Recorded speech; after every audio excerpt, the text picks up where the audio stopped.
烟火缭绕千年庙宇间，香炉自转速神远。药粉飘香治病痛，保生大帝显灵验。我研究中国神话传说已有30多年，走遍了两岸三地无数座古庙，见过各种匪夷所思的灵异现象。但要说最让我震撼，最让我至今都无法用科学完全解释的，就是台南那座保生大帝庙里那个会自己转动的香炉。那是一个秋高气爽的午后，我正在进行田野调查，专门研究闽南地区保生大帝信仰的传播。当地一位老庙祝阿伯神秘兮兮地对我说：“教授啊，你研究神话传说这么多年，有没有亲眼见过真正的神迹？”我当时心里想，这些年来听过的神迹故事多如牛毛，但真正经得起推敲的却寥寥无几。没想到老庙祝接下来的话彻底颠覆了我的认知。我们庙里有个香炉，已经300多年了，每当有重病患者来求医，那个香炉就会自己转动，转完后里面就会掉出一些药粉，用来治咳嗽，特别灵验。老庙祝的眼神异常认真，你要不要亲眼看看？我当时的第一反应是怀疑，毕竟学者的理性告诉我，这世上哪有这么神奇的事情。但作为一个研究民俗的学者，我知道任何现象都值得深入调查。于是我答应了老庙祝的邀请，决定亲自到保生大帝庙里一探究竟。保生大帝本名吴涛，字化基，号云中，是北宋时期的一位名医。根据史料记载，吴涛生于西元979年，卒于1036年，福建同安人。他自幼聪颖过人，17岁时就开始学医，不但精通内科、外科，更擅长针灸和本草。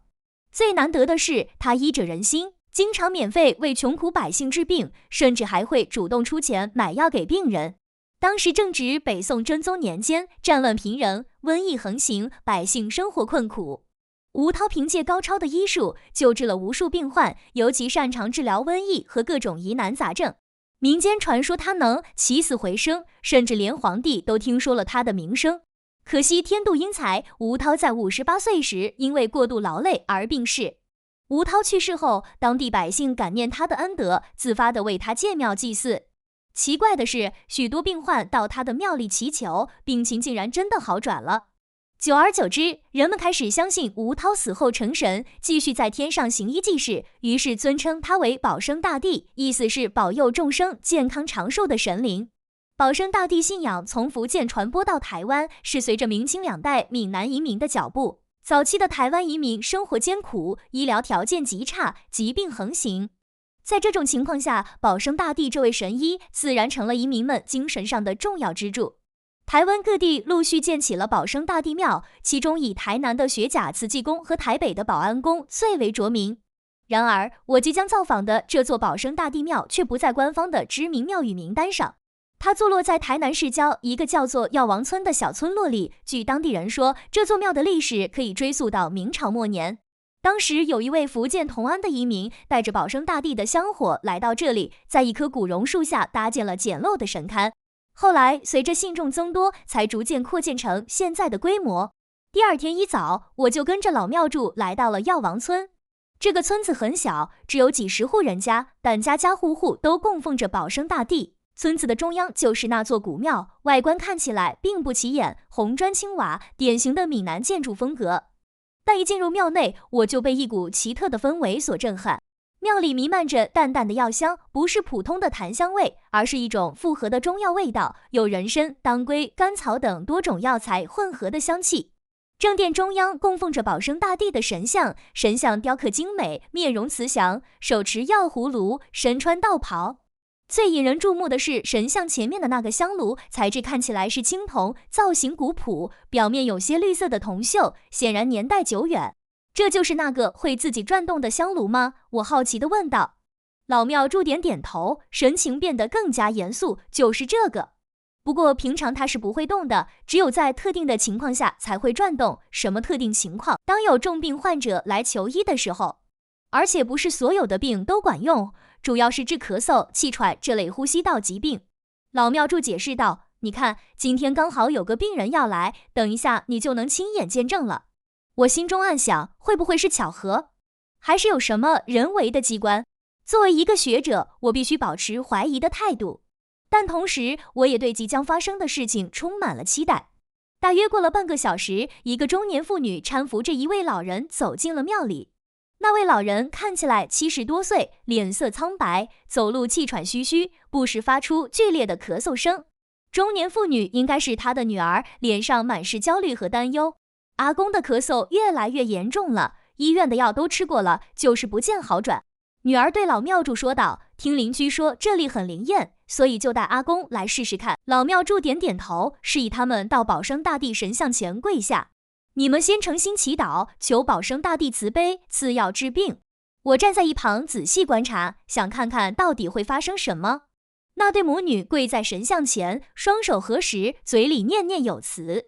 老人的咳嗽声在寂静的庙堂里显得格外刺耳，听起来确实很严重。就在这时，奇迹发生了。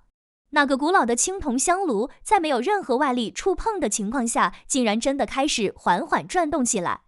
我瞪大了眼睛，心跳加速，完全不敢相信自己看到的一切。香炉转动的速度很慢，但非常平稳，就像有一只无形的手在推动着它。更神奇的是，随着香炉的转动，庙里的药香味变得更加浓郁，仿佛有无数种珍贵药材在空气中融合。我下意识地深吸了一口气，居然感觉到肺部一阵清凉，原本因为长期抽烟而有些沙哑的嗓子也舒服了不少。香炉大约转了3圈半，然后慢慢停了下来。就在它停止转动的瞬间，我清楚地看到有一些细小的粉末从香炉里飘了出来，缓缓地落在香炉前面的供桌上。那些粉末呈淡褐色，散发着浓郁的中药香味。老庙祝见怪不怪地走过去，用一张红纸小心翼翼地将那些药粉包了起来，然后递给那位中年妇女。这是保生大帝赐下的仙丹妙药，老庙祝说道，回去后用温开水调服，1天3次，连续服用7天。记住，要怀着感恩的心服用，效果才会好。中年妇女感激涕零地接过药包，连连道谢。她搀扶着老父亲离开了庙宇，临走时还不断回头膜拜。我站在原地，脑海中一片混乱，刚才发生的一切完全超出了我的认知范围。那个香炉确实是自己转动的，我可以发誓没有任何人为操控的痕迹。而且那些药粉也是真实存在的，我亲眼看到它们从香炉里飘出来。这到底是怎么回事？我结结巴巴地问老庙祝。老庙祝淡然一笑，这就是保生大帝的神迹啊！这个香炉已经这样自转了300多年，治好了不知道多少人的咳嗽病。可是这在科学上根本解释不通啊！世界上有很多事情是科学无法解释的。老庙祝语重心长地说，保生大帝在世时就是神医，死后成神，继续救治众生，这有什么奇怪的吗？我无言以对。作为一个研究神话传说的学者，我当然知道民间信仰的力量，也深刻理解宗教对人们精神世界的重要意义。但亲眼见证这种超自然现象，还是让我感到震撼和困惑。那些药粉到底是什么成分？我追问道。这个我也说不清楚。老庙祝摇摇头，只知道对治咳嗽特别有效。曾经有医学院的教授来检验过，说里面含有多种中药成分，但具体是什么药材，怎么形成的，他们也搞不明白。这更加深了我的疑惑。如果连现代医学都无法完全分析出药粉的成分和形成机制，那这个现象就更加神秘了。接下来的几天，我都待在药王村，专门研究这个奇特的香炉。我查阅了大量的史料，访问了许多村民，试图找出这个现象的真相。根据村里的老人回忆，这个香炉的神奇现象最早可以追溯到清朝干隆年间。当时有一位名叫陈庆云的举人，因为长期咳血不止，各种名医都束手无策。陈举人抱着死马当活马医的心态来到这座小庙求医，结果亲眼见证了香炉自转的奇迹。服用神赐的药粉后，咳血症状竟然奇迹般的痊愈了。陈举人感激不尽，不但捐钱重修了庙宇，还亲自撰写了一块神医济世的匾额，至今还挂在庙里。更重要的是，他把这件事记录在自己的文集里，为这个神迹提供了珍贵的文献证据。我找到了陈举人的后代，他们家中至今还保存着一本《陈氏文集》，里面确实有关于香炉神迹的详细记载。据书中描述，当时香炉自转时，不但会掉出药粉，还伴随着阵阵仙乐和异香，整个庙宇都笼罩在一片祥和的光芒中。除了陈举人的记录，我还找到了其他一些历史文献，包括日治时期一位日本学者的调查报告。这位学者名叫田中一郎，是研究台湾民俗的专家。他在1925年亲自到过这座庙，也见证了香炉自转的现象。在他的报告中，他详细描述了整个过程，并表示虽然无法用当时的科学理论解释，但现象确实真实存在。更让我惊讶的是，田中一郎在报告中提到，他曾经将香炉里调出的药粉带回日本进行化学分析。结果发现，其中含有人参皂苷、甘草酸、桔梗皂苷等多种对呼吸道有益的天然化合物，而且这些化合物的纯度和比例都达到了最佳的治疗效果。这怎么可能？我看着田中一郎的报告，心中的疑惑更深了。香炉里怎么会自动产生这些精确配比的药物成分？带着这些疑问，我决定进行更深入的调查。我联系了台北医学院的一位朋友，请他帮忙安排对香炉和药粉进行现代科学检测。同时，我也开始研究保生大帝信仰中关于药王香炉的传说。根据民间传说，保生大帝生前就有一个神奇的药葫芦，里面装着各种仙丹妙药，可以治疗世间所有疾病。他死后成神，这个药葫芦就化身为香炉，继续为人间播撒灵药。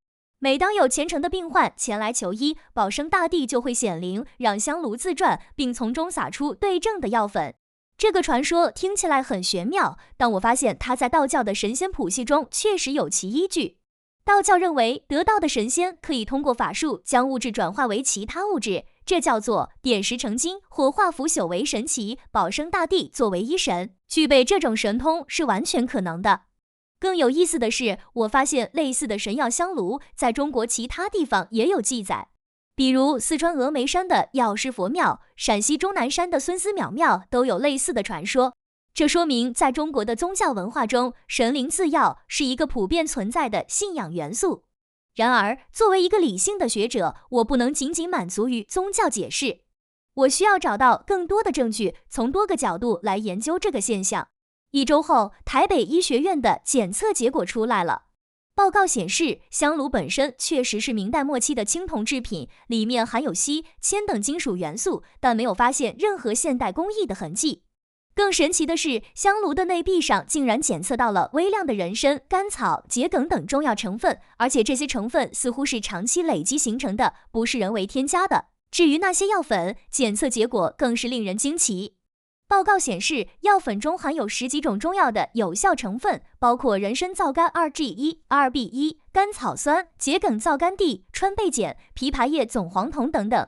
更令人不解的是，这些成分的比例完全符合中医治疗咳嗽的最佳配方，就像是经过精密计算后调配出来的。这根本不可能。负责检测的陈博士在电话中对我说，这些中药成分不可能凭空产生，必须要有原材料才行。但我们在香炉里找不到任何这些中药的残留物，会不会是有人事先在香炉里放了这些药粉？我问道。不太可能，陈博士回答，我们的检测显示，这些成分是刚刚形成的，活性很高，如果是事先放置的，活性早就降解了。而且要配制出这样精确比例的复合药物，需要非常专业的中药知识和现代提取技术。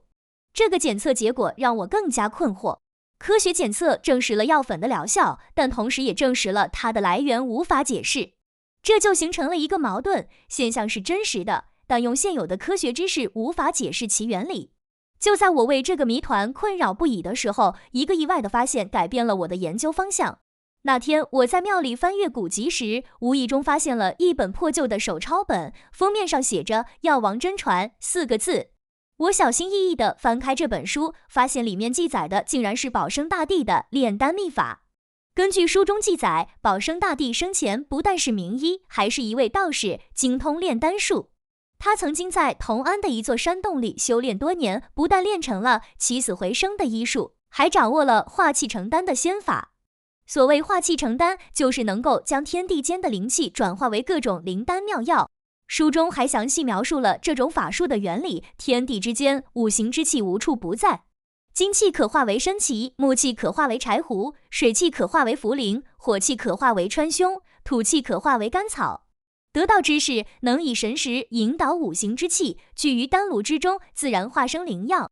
这个理论虽然听起来很玄妙，但却给了我一个全新的思路。会不会香炉自转的现象真的是某种未知的能量转化过程？带着这个想法，我开始从量子物理学的角度来思考这个问题。现代科学已经证实，物质和能量之间是可以相互转化的，爱因斯坦的智能方程式就是最好的证明。而且，量子物理学也告诉我们，观察者的意识可以影响量子的状态。那么，会不会虔诚的祈祷和强烈的信念真的能够引发某种未知的量子效应，从而实现物质的转化？这个假设虽然大胆，但并非毫无根据。近年来，有不少科学家开始研究意识与物质之间的关系，提出了意识创造现实的理论。虽然这个理论还存在争议，但至少为超自然现象的科学解释提供了新的可能性。为了验证这个假设，我决定进行一个特殊的实验。我请来了几位不同背景的朋友，包括一位物理学家、一位中医师、一位心理学家，还有一位佛教学者，希望从多个角度来观察和分析香炉自转的现象。那是一个阴雨绵绵的下午，我们一行5人来到了药王村的保生大帝庙。恰好有一位患有严重哮喘的小女孩由她的母亲带来求医。小女孩大约8岁，脸色苍白，呼吸急促，看起来病情确实很严重。我们在旁边静静地观察，同时用各种仪器进行检测。物理学家带来了电磁波测量仪、红外线温度计等设备，中医师则准备了脉诊和望诊的工具，心理学家带了脑电波监测仪，佛教学者则手持法器，准备感应灵气的变化。母女俩跪在保生大帝神像前，开始虔诚的祈祷。小女孩的母亲眼中含着泪水，嘴里不断念叨着：“保生大帝呀，求您慈悲，救救我的孩子吧！他还这么小，不能就这样被病魔折磨啊！”就在这时，我们都感受到了一种异样的氛围，整个庙堂似乎变得更加宁静，连外面的雨声都变得微弱了。紧接着，我们看到那个古老的青铜香炉又开始缓缓转动起来。这一次，我们不但亲眼目睹了整个过程，还用仪器记录下了各种数据。最令人震惊的是，物理学家发现，在香炉开始转动的瞬间，周围的电磁波出现了异常的波动，而且这种波动的频率竟然与人体的生物电场频率相似，太不可思议了。物理学家王教授兴奋地说：“这种电磁波波动我从来没有见过，它似乎具有某种治疗功能。”中医师李医师则注意到了另一个奇特的现象，你们看那个小女孩，她的面色正在发生变化，刚才还是苍白的，现在竟然有了血色，而且她的呼吸也变得平稳了。确实，我们都看到小女孩的状况在香炉转动的过程中明显改善，她的哮喘症状似乎减轻了，呼吸变得更加顺畅。心理学家张博士的发现更加有趣，他的脑电波监测仪显示，小女孩的母亲在祈祷时，大脑中出现了一种特殊的波纹，这种波纹通常只有在深度冥想或极度专注时才会出现。更神奇的是，当香炉开始转动时，这种波纹变得更加强烈和稳定。这说明虔诚的祈祷确实会改变人的脑电波状态。张博士解释道，而且这种变化可能会影响周围的环境，甚至引发一些我们还不了解的物理现象。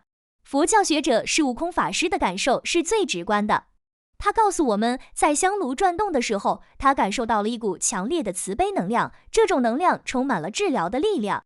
这确实是佛菩萨的慈悲显现。法师说，保生大帝虽然是道教神灵，但他的慈悲之心与佛教的菩萨精神是相通的。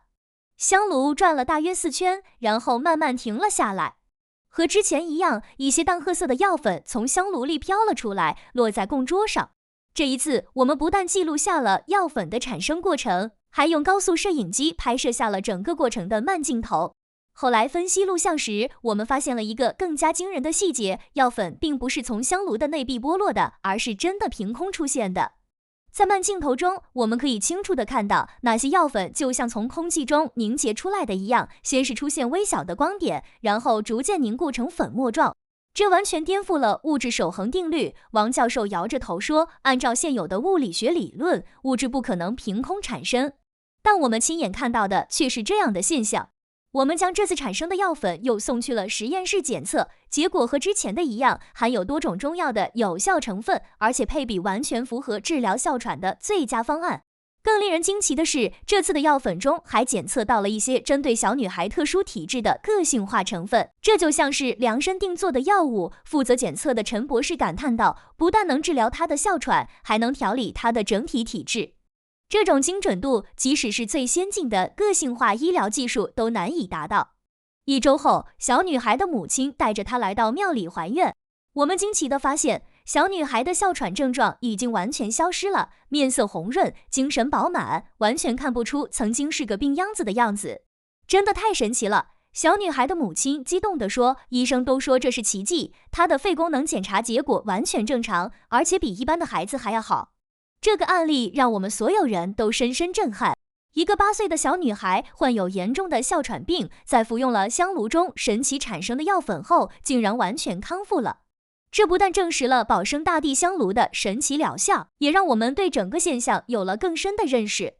接下来的几个月，我继续深入研究这个谜团。我查阅了大量的古代文献，包括道教的丹经、佛教的医典、中医的本草着作，试图找到更多关于神药自生现象的记载。功夫不负有心人，我终于在一本唐代的道教典籍《太上感应篇注》中找到了类似的记载。书中提到，得道之士能以慈悲之心感召天地灵气，聚而成药，济度众生。此非人为之术，乃天地自然之理也。这段话给了我很大的启发。也许香炉自转和神药自生的现象并不是什么超自然的奇迹，而是某种我们还未完全理解的自然规律。当人们怀着虔诚的心情祈祷时，他们的意识和情感会产生某种特殊的能量场，这种能量场与周围环境中的物质分子产生共振，从而引发物质的重新组合和转化。为了验证这个假设，我联系了中科院的一位量子物理学专家陈院士，请他帮忙分析我们收集到的数据。陈院士看了我们的研究资料后，表示出了浓厚的兴趣。从理论上说，这种现象是有可能的。陈院士说，量子力学告诉我们，在微观世界里，粒子的行为受到观察者意识的影响。如果某种强烈的意识能量能够影响到宏观物质的量子态，那么物质的重新组合就是可能的。但这需要极其强大的意识能量。陈院士继续说道，普通人的意识是做不到这一点的。只有在特殊的环境下，比如强烈的信仰、深度的冥想或者极度的情感投入，才可能产生这样的效果。这个解释让我豁然开朗。保生大帝庙之所以能够产生这种神奇现象，不是因为神灵的超自然力量，而是因为千百年来无数信徒的虔诚祈祷，在这个特殊的空间里积累了巨大的精神能量。当新的病患带着强烈的求生欲望来到这里时，他们的意识与这些积累的能量产生共鸣，从而引发了物质转化的量子效应。这个理论虽然还需要更多的实验来验证，但至少为我们理解这个神奇现象提供了一个科学的框架。更重要的是，它告诉我们，宗教信仰与科学并不是对立的，而是可以相互补充和印证的。在研究香炉奇迹的过程中，我还发现了一个更加深刻的现象，那些来求医的病人，不管最后是否得到了神药，他们的精神状态都有了明显的改善。即使是那些没有见到香炉转动的病人，在参拜保生大帝后，也普遍感到心情平静，对治病有了更大的信心。这让我想起了现代医学中的安慰剂效应。科学研究表明，病人的心理状态对治疗效果有着重要影响。积极的心态可以激发人体的自愈能力，从而促进疾病的康复。从这个角度来看，保生大帝庙的神奇香炉不但能够产生实际的药物，更重要的是，它给了病人和家属精神上的支持和希望。随着研究的深入，我对保生大帝这位历史人物也有了更深的理解。他不但是一位杰出的医生，更是一位伟大的人道主义者。他用自己的一生践行了医者仁心的理念，即使在死后，仍然通过某种神奇的方式继续救治众生。这种精神力量的延续，或许就是保生大帝信仰能够传承千年，影响无数人的根本原因。人们相信他，不仅仅是因为他的医术高超，更是因为他代表了一种纯粹的慈悲和大爱。在现代社会，医疗技术虽然发达，但医患关系却日趋紧张。很多医生只关注疾病本身，而忽略了病人的精神需求。保生大帝的故事提醒我们，真正的治疗不仅要治愈身体的疾病，更要抚慰心灵的创伤。经过几个月的深入研究，我终于完成了关于保生大帝庙神奇香炉的调查报告。这份报告不但记录了我亲眼见证的神奇现象，也从历史、宗教、科学等多个角度对这个现象进行了分析和解释。报告发表后，引起了学术界的广泛关注。有人质疑我的发现，认为这些现象都可以用心理暗示和巧合来解释。也有人支持我的研究，认为这为超自然现象的科学研究开辟了新的方向。不管外界如何评价，我自己的心境已经发生了深刻的变化。通过研究保生大帝庙的神奇香炉，我不但见证了令人震撼的超自然现象，更重要的是，我重新认识了信仰的力量。科学和宗教并不是对立的，它们都是人类探索真理的不同方式。科学用理性和逻辑来解释世界，宗教用情感和直觉来体验世界。当两者结合起来时，我们对世界的认识就会更加完整和深刻。最让我感动的是，在研究过程中，我遇到的那些病人和家属。他们面对疾病时表现出的勇气和坚韧，他们对生命的珍惜和对希望的坚持，都深深地震撼了我。保生大帝的神奇香炉给了他们治愈疾病的可能，更给了他们战胜困难的信心。有一天，我又一次来到药王村的保生大帝庙，想要再次感受那种神圣的氛围。庙里很安静，只有几缕青烟从香炉中袅袅升起。我走到那个神奇的青铜香炉前，仔细端详着它古朴的外形。突然，我感到有人轻拍我的肩膀，回头一看，是那位老庙祝阿伯。他慈祥地笑着对我说：“教授啊，研究了这么久，你现在相信神迹了吗？”我沉思了一会儿，然后回答：“我相信，但我相信的不是超自然的神迹，而是人类精神力量的神迹。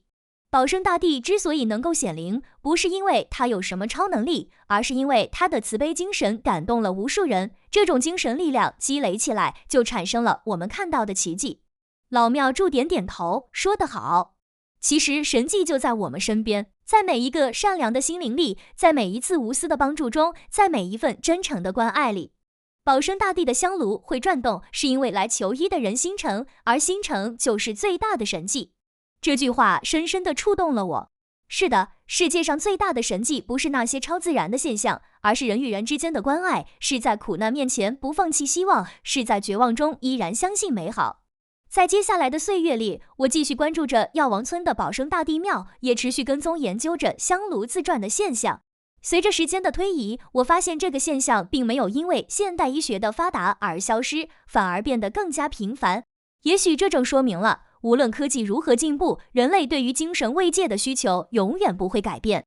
在冰冷的现代医学面前，保生大帝庙的温暖香火为无数病患和家属提供了心灵的港湾。我也开始思考，如何将这种传统的精神疗法与现代医学结合起来，为病人提供更加全面和人性化的治疗。毕竟，真正的治疗不应该只是消除疾病的症状，更应该关注病人的整体福祉，包括身体健康和精神健康。现在，每当有人问我是否相信神迹时，我都会告诉他们保生大帝庙香炉的故事。我会告诉他们，神迹不在于那些无法解释的超自然现象，而在于人类面对苦难时表现出的勇气、希望和爱。保生大帝的香炉会自己转动，药粉会从空气中凝结出来，这些现象也许永远无法用现有的科学理论完全解释。但这并不重要，重要的是他们给了无数人希望和勇气，让他们在绝望中看到了光明。有时候我想，也许保生大帝真的还活着，不是以神灵的形式，而是以一种精神的方式。他活在每一个医生的人心里，活在每一个病人的坚强里，活在每一个家属的守护里。只要这种精神还在，香炉就会继续转动，神药就会继续出现，希望就会继续传递。这就是保生大帝庙神奇香炉的故事，一个关于信仰、希望和爱的故事。它告诉我们，这个世界上确实存在着一些科学无法完全解释的现象，但更重要的是，它们背后蕴含着人类最珍贵的品质：慈悲、勇气和希望。在这个物欲横流、人情冷漠的现代社会里，保生大帝庙的香炉像一盏明灯，指引着迷茫的人们找到心灵的归宿。它提醒我们，无论科技如何发达，人类对于精神慰藉的需求永远不会消失。最后，我想以一首诗来结束这个故事：千年古庙香火传，神医济世度众缘。青铜香炉自转动，仙丹妙药治病坚。科学宗教本一家，慈悲大爱胜神仙。但愿人间无疾苦，保生精神永流传。这就是我亲身经历的保生大帝庙神奇香炉的完整故事。无论你是否相信神迹的存在，我都希望这个故事能够给你带来一些思考和启发。在这个充满挑战的世界里，也许我们都需要一点信仰的力量来支撑我们走过人生的风雨。而保生大帝庙的那个神奇香炉就静静地在那里，继续着它神秘的转动，为每一个需要希望的人送去温暖的慰藉和治愈的力量。